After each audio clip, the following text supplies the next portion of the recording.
Hello friends, welcome my channel. আজকে আমি বানাবো শোল মাছের ভাপা। শোল মাছের ভাপা বানানোর জন্য দেখুন এখানে নিয়েছি আমি 5 পিস শোল মাছ, একটা লেজের টুকরো নিয়েছি, 4টে নিয়েছি। নিয়ে আমি এই মাছটাকে নুন, হলুদ আর দিয়েছি এর মধ্যে লেবুর রস, 2 টেবিল স্পুন লেবুর রস দিয়ে এটাকে খুব ভালোভাবে ম্যারিনেট করে রেখেছি আধা ঘন্টা আগে। দেখুন এটা থেকে প্রচুর জল বেরিয়েছে, এই জলটাকে আমরা ফেলে দেবো। দিয়ে মাছটাকে আমরা একটু ভাপিয়ে নেওয়ার আগে এটাকে একটু ভেজে নেব। আমি নর্মালি ভাজি না, ভাপা করার জন্য আমি নর্মালি ভেজে নিই না, মাছটাকে এমনি নিয়ে নিই, ম্যারিনেট করে রাখি, কিন্তু এটাকে আমি একটু ভেজে নেব। তো চলুন এবার আমরা গ্যাসের কাছে যাই। দেখুন নিয়ে নিয়েছি আমি একটা ননস্টিকের কড়াই, এর মধ্যে নিয়েছি আমি 3 টেবিল স্পুন নিয়েছি সর্ষের তেল। আমি সর্ষের তেলেই করবো পুরো রান্নাটা। আর আমরা ভাপা নর্মালি টিফিন বক্সের মধ্যে দিয়ে করি, কিন্তু আমি এখানে কড়াইয়ের মধ্যে করব। তো কড়াই তেলটা গরম হয়ে গেলে এর মধ্যে মাছগুলো দিয়ে আমি হালকা করে ভেজে নেব। প্রথমে গরম হয়ে গেছে, দেখুন তেল থেকে ধোয়া উঠছে। তো এখন আমি এর মধ্যে দিয়ে দেব ম্যারিনেট করে রাখা শোল মাছটা।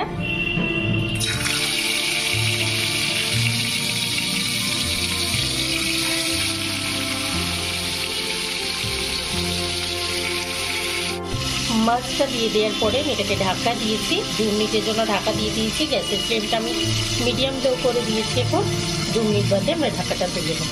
এই দেখুন 2 মিনিট হয়ে গেছে, তো ঢাকাটা তুলে নিচ্ছি। তুলে দিয়ে আমি মাছটাকে একবার উল্টে দেবো।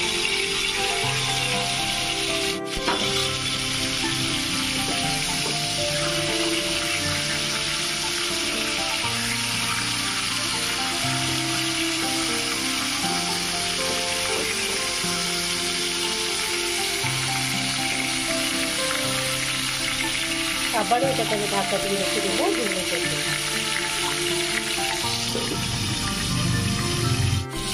এই দেখুন আবারও 2 মিনিট হয়ে গেছে, তো আমি ঢাকাটা তুলে নিচ্ছি। ঢাকাটা তুলে নিয়ে মাছগুলোকে আবারও উল্টে দিচ্ছি।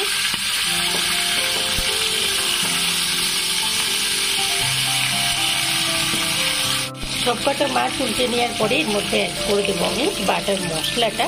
মশলাটার মধ্যে এখানে রয়েছে সাদা সর্ষে, কালো সর্ষে, উপর থেকে যেটা দেখতে পাচ্ছেন এখানে দিয়েছি আমি গরম মশলার গুঁড়ো, রয়েছে পোস্ত, রয়েছে আদা, রয়েছে এর মধ্যে কাঁচা লঙ্কা দুটো শুকনো লঙ্কা, আর রয়েছে এর মধ্যে রসুনের কোয়া, 10 থেকে 12 কোয়া রসুন। সবটা মিলিয়ে আমি একসঙ্গে পেস্ট করে নিয়েছি। এইটাকে এখন আমি দিয়ে দেবো এর উপরে।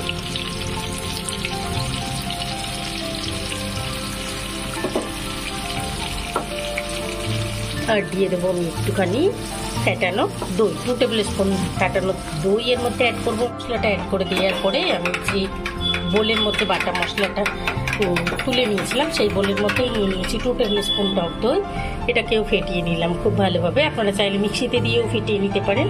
নিয়ে এটাকে আমি দেখুন খুব ভালোভাবে মাছের উপরটা এরকমভাবে দিয়ে দেব। দিয়ে এটাকে একটু নাড়িয়ে নেব।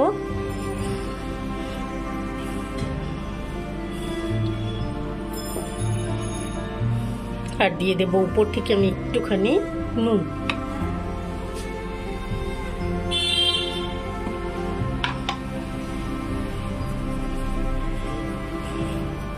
এটাকে এখন আমরা ঢাকা দিয়ে রেখে দেবো। তো একটুখানি আমি জল অ্যাড করবো এর মধ্যে,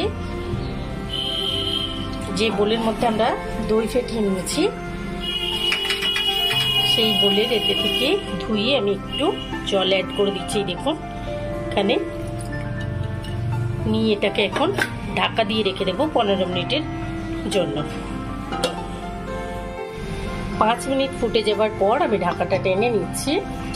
ঢাকাটা টেনে নিয়ে এর মধ্যে অ্যাড করে দিচ্ছি আমি কিছু চিড়ে নেওয়া কাঁচা লঙ্কা। আপনারা চাইলে লঙ্কাগুলো চিড়ে না দিতে পারেন, গোটাও দিয়ে দিতে পারেন। আমার লঙ্কাগুলো যেহেতু খুব বেশি ঝাল নেই, যার জন্য আমি চিড়ে নিয়ে দিলাম।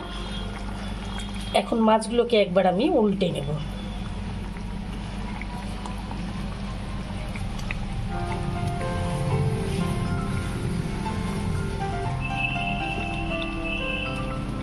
সবকটা মাছকে উল্টে নিয়ে আমি আবারও রেখে দেবো এটাকে আরও 10 মিনিটের জন্য। এটাকে আমি রেখে দেবো মিডিয়াম লো ফ্লেমেই আমি এটাকে কুক করব।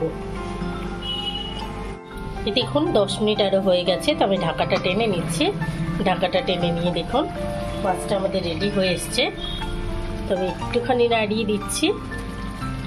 আপনারা চাইলে এই অবস্থায় নামিয়ে নিতে পারেন, আবার ঢাকা খোলা রেখে 2-3 মিনিট ফুটিয়ে নিতে পারেন, তাহলে গ্রেভিটা বেশ গাঢ় গাঢ় হবে। আপনাদের যেরকম পছন্দ আপনারা সেরকমভাবে সার্ভ করতে পারেন। আমি এটাকে একটুখানি স্ট্যান্ডিং টাইম দিয়ে অফ করে রেখে দেবো, তারপর তুলে সার্ভ করব।